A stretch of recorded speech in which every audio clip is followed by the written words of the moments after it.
Hey guys, Gamer1969 here. So, I just got back from my whirlwind trip to Techland headquarters in Poland. Literally just got back probably 4 or 5 hours ago.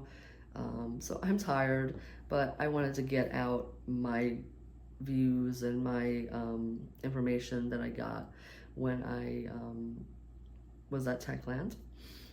It's strictly going to be about the demo itself, what I saw, my reactions to it.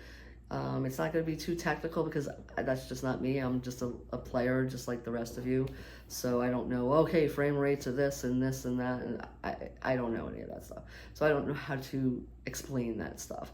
Ask questions in the comments and I'll try to the best of my layman's terms, tell you what I saw and how I felt and what I thought of the actual gameplay and all the things like that.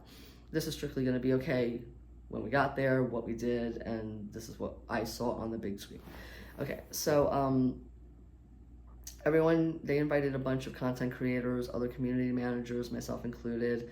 Some of you may know me, some of you may not, but I've been a huge mega fan from day one, Dying Light.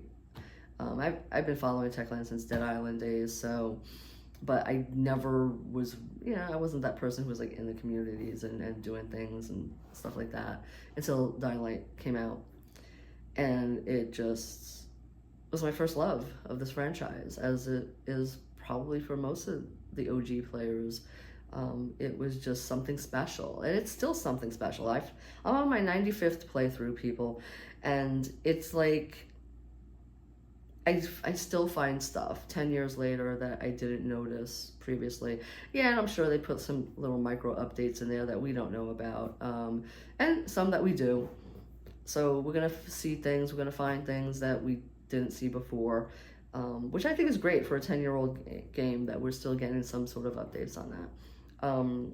But yeah, so, I started out making weapon replicas of the game, and that's how I was noticed by Techland. Jump 9 years later, I'm a moderator on Reddit as well as Discord, but I'm more Reddit. That's my baby, I guess you could say, and where I do most of my moderating. And then I have Instagram, I have X, or Twitter for us people who don't want to call it X, Facebook, YouTube, Twitch. I haven't uploaded a video in ages, so here's my first video coming back. So expect it on YouTube. And yeah, so that's just a little bit about me, just in case people don't know who I am. But yeah, okay, so everyone arrived on Wednesday of this week. So we had kind of a day to ourselves where we could just chill and just, for me, I never flew before, outside of this area, and it was just 3 flights to Poland.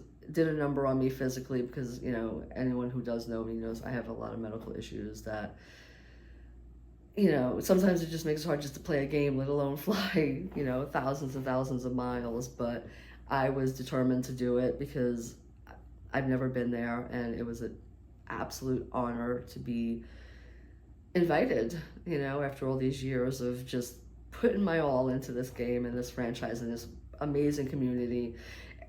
I mean, the community is what keeps me going, and it's not just the happy people who are like, yay, Dying Light's great, but I respect and I cared about the people who didn't like certain parts of this franchise, whether it be the first game or the second game or in between, because we're all community, but for a very long time when Dying Light 2 came out, we were very divided, and it broke my heart, and that's why I came back trying to quell the conflicts between Dying Light 1 better than Dying Light 2, and so, I get it. There's going to be division no matter what, but, you got to be nice about it. You can't just, call people names because they like something you don't like. Everyone's entitled to their opinion. I love both games for different reasons. There's some aspects of the first game that are better than the second and vice versa. And it's not, but again, I'm not that person who understands, frame rates and things like that that might make someone's gameplay not as good as it could be. So I don't know that stuff. I'm just a layman player like everyone else, like most people. I mean, there are people who like really are gamers who like know exactly what this game is supposed to look like, feel like, and things like yeah, it feels good to me, but you know, it might not feel good to somebody else. That's fine. As long as I can play it and I get sick, I'm great. You know, motion sickness is kind of crappy, but I pull through. But anyway, so I digress with that one. All right, so the second day, we are whisked away from our hotel, where we had to walk maybe about 5 minutes from the hotel to a cinema. Okay, so we're just looking like a cinema, like what? Like really? Like what's going on? You know, so we were excited just getting in there, right? So then they congregate everybody into a location where they start doing a bunch of interviews on everybody, just pretty much asking, how are you excited for the experience? What are you expecting to see, et cetera, et cetera, et cetera. So everyone, did their little pre-game interview, pre-demo interview. So then we're brought into a theater, and on the big screen is just Dying Like the Beast, and we're like, oh my God, you mean we're actually seeing this in a movie theater with sound system, the whole 9 yards. And what made it even more special to us, it was that this demo that we saw was not exactly the same demo that they showed at Gamescom to all of the journalists and things like that, so it made it more special. Theirs was more like, from what I remember, I don't remember much because I was just so excited.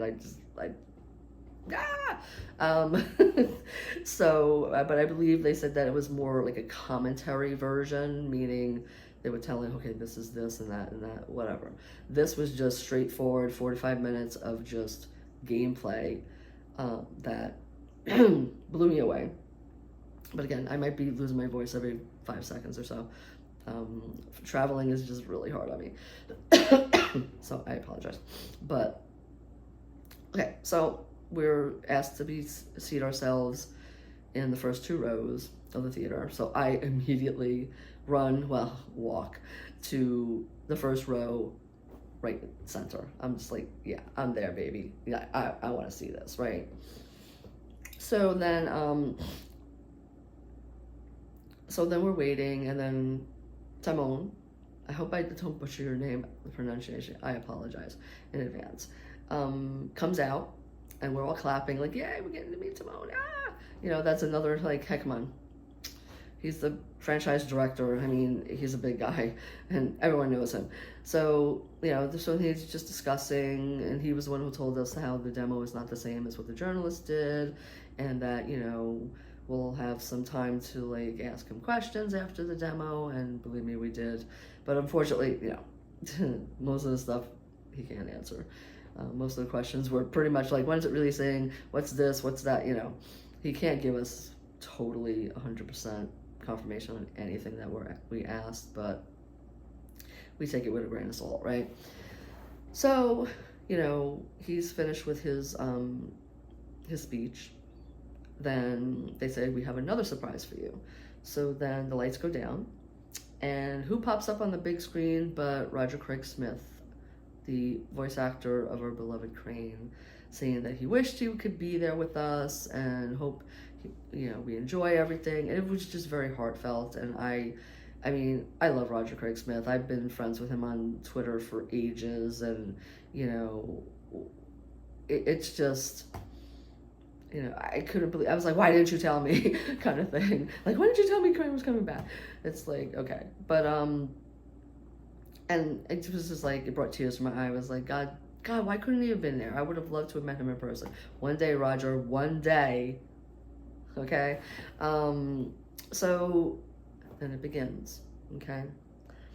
So the opening sequence is just Crane, in a small little village, on a rooftop, as the sun is starting to set, and again, beautiful sunset, so reminiscent of the first game, but a little bit, kind of a mix between the first game and the second game, but just brought back the Haran vibe to me, even though we're in a little village with wooded areas around and things like that. totally different location than what Haran was and what Villador is. It's more of a backcountry kind of feel than what the first and the second game was, which is awesome. I mean, at least this particular location where we were doing this mission, which I believe they said was like either the third or fourth mission in the game itself.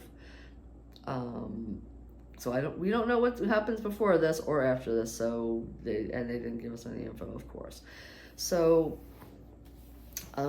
night's fast approaching, so he's, you know, parkouring across the rooftops and things like that. Parkour is still spot on as far as where, you know, it's more, I guess, Dying Light 2-ish than Dying Light 1 parkour, but then, you know, they totally, in my opinion, okay, this is my opinion, guys, the parkour in the second game is much better than the parkour in the first game.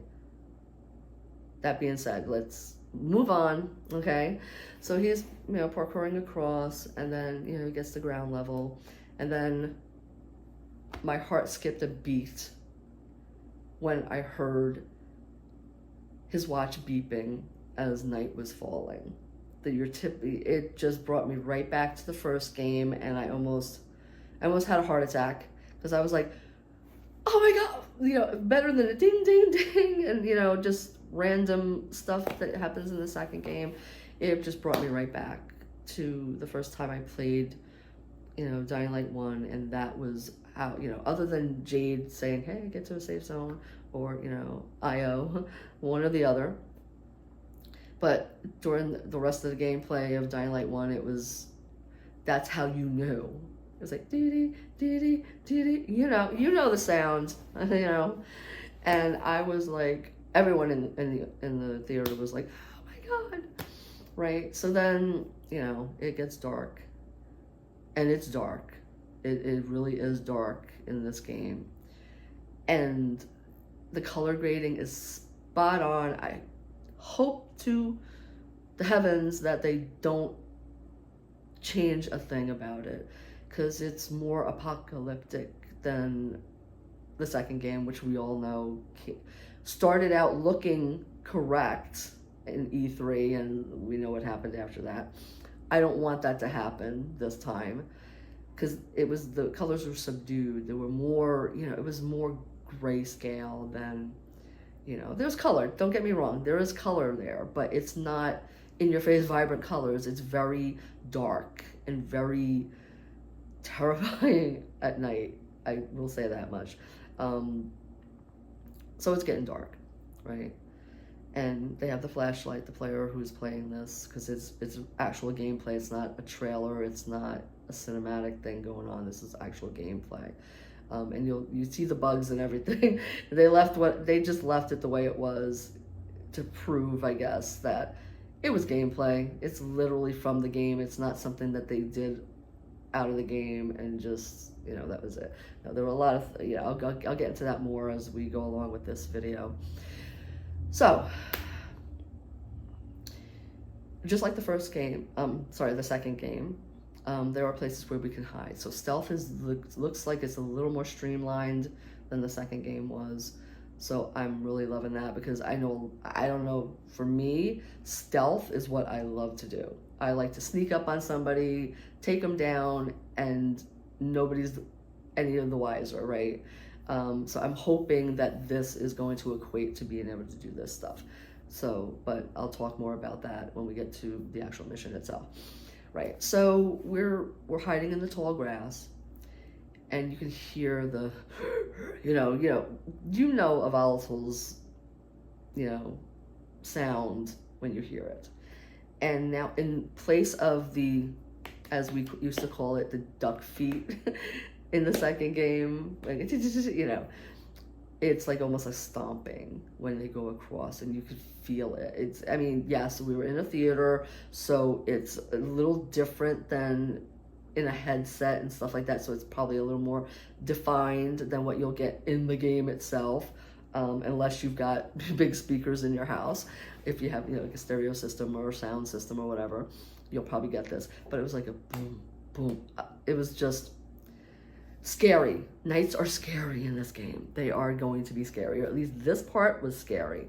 So we would turn off the flashlight while I was there, and it was just dark. And then you could hear the rustling of the leaves because you're in the wooded area by this time in the demo. So you could hear, you know, the twigs like snapping and just the wind blowing. It was just goosebumps. I mean, I think I had goosebumps throughout the entire demo. And no, it wasn't cold in the theater. It was just the thrill of everything around it. Anyway, I digress again. So, you know, we're just trying to avoid them, which I would have really loved to have had us have to fight one of them just to see what, you know, what the combat's going to be like, but we didn't get that chance. Mind you, it's 45 minutes. This is, I'm sure, in the beginning of the game, because this is a couple of missions in, we might end up having to do that kind of stuff, right? But then again, this is Crane. He's half and half, right? So he probably wiped the floor with them. But then again, we have to play as Crane, so, you know, it's a skill issue kind of thing, right? Skill issue. I digressed again, sorry. So yeah, so we're traversing, you know, the area. There's water, there's rain coming. I think it was, yeah, it was rain, like heavy rain coming through. I think that's that part. Again, my memory is just shot right now, but somebody can correct me if you've seen the demo, if you're one of the, you know, the awesome group members that were there. But I believe the rain was just reminiscent of those rainstorms in The Following, where it was just torrential, and the water was just, you know, everywhere. It had little, you know, little streams of water going around, you know, not streams like, okay, you know, but enough so that, you know, and I'm hoping, because they did mention that we will have swamps. This area wasn't quite swamps yet. I'm hoping we have some sort of new infected or something, or maybe they do something with the drowners where they're actually hiding, whatever.